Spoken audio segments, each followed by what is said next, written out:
Nagulat ako. Kasi kami naman nag-cooperate. Masabi ko, out of respect to the institution, may sampida, pumunta kami. Ang gusto po nilang gawin, ibukod ng isa-isa sa kanya-kanyang mga kwarto ang bawat isang subject ng sampina at tanungin. Hindi po pwede yun. Now we are trying to get statements na maaaring self-incriminatory. Maaari kasi I insist, wala kami tinatago. That papasok na yung right to remain silent dyan. Kasi, with respect to the Marines, ayoko naman pangunahan si Atty. Baligon.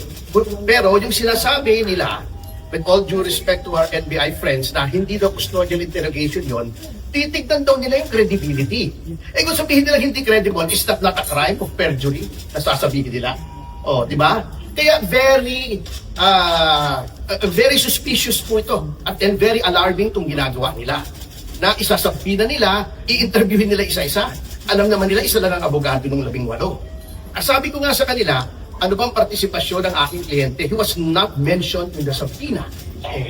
Hindi naman siya inireklamo. Sabi ko, kung talagang gusto nyo mag-imbestiga, bakit hindi nyo ipatawag? Yung itinuturo, ba't yung nagtuturo ang ipinatatawag nyo? At i-interview nyo isa-isa para pang sila gumawa ng krimen. Hindi po tama ito.